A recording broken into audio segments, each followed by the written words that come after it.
Matapos ang flag ceremony ay masayang nakipagkwentuhan ang gobernador sa mga miyembro ng kilalang El Gama Penumbra. Dahil sa sumisikat na ang grupo ay binigyan pa din ng payo ni Governor ang mga ito na panatilihing nakaapak ang kanilang mga paa sa lupa at maging mas malikhain sa kanilang napiling uri ng sining. Ang sikreto is always be innovative. Meron kayo laging bago. Make sure. And then secondly is hard work. Alam na natin yan. Huwag kayong mag-aaway-away. Kasi kung isang pagpagod na, then mga umiinit ang ulo. Tama ba? And third is always, keep your feet on the ground. Okay? Good luck, ha? Good luck! Edukasyon ang pinakamahalagang kayamanang di mananakaw ni numan. Kung kaya naglaan ng isang araw ang pamahalaang panlalawigan para pasalamatan ang mga naging susi para makamtan nito.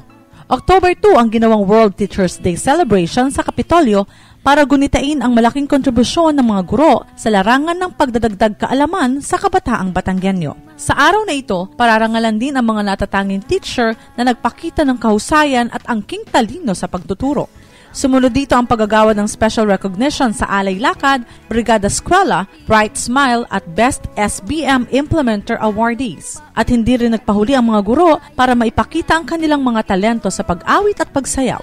Lalo namang ginanahan ng mga guro noong araw na iyon na makita nila ang kanilang idolo, si Governor Vilma Santos Recto. Ipinahatid naman ng gobernador sa kanyang mensahe ang paghanga sa pagiging multi-talented ng mga gurong Batanggenyo. The future of our children depends on their parents. Yeah, it's true in a way. But again, if I may, the biggest future of our children relies on our teachers. Kayo po yun, kaya palakpakan niyo po ang inyong mga sarili. Happy Teachers Month. Dr. Bueno, maraming salamat din po sa lahat ng suporta. And siguro po, I guess congratulations, we are on the right track.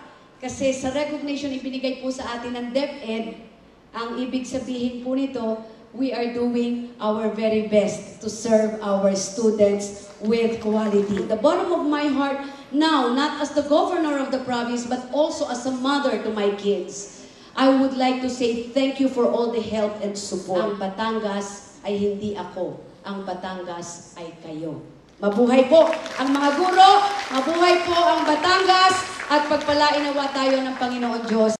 At naging bahagi rin siya sa paghahandog karangalan sa mga tinitingalang guro ng lalawigan. October 5.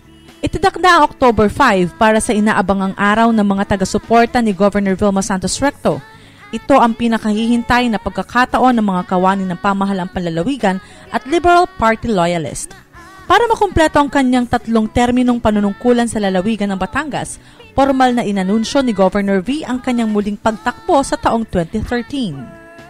Bilang panimula ng araw na iyon, nagdaos ng isang misa pasasalamat sa auditorium para sa tiwalang ipinakita ng kanyang mga supporters at kapwa kawani ng gobyerno. Kasamang dumating ng gobernadora si Senator Ralph Recto at ang kanyang buong pamilya. Mataimtim nilang ipinanalangin ang kanilang hangaring muling paglingkuran ang sambayan ng Batanggenyo. Matapos ang misa ay nagpaunlak ng maikling mensahe ang gobernadora bilang pasasalamat sa 5 taon niyang panunungkulan at paghahatid ng kanyang naising tumakbong muli. Maraming salamat po sa lahat ng suporta, tulong na ibinibigay niyo po sa akin bilang ina po ng lalawigan ng Batangas. At kung mabibigyan po ng pagkakataon na makapagsilbing muli sa lalawigan ng Batangas, ito po ang sinabi kanina sa homily, ang lahat ng bagay ay hindi kaya ng isang tao, ang lahat ng bagay ay kailangan tulong-tulong, at lahat ng bagay kailangan ay positibo.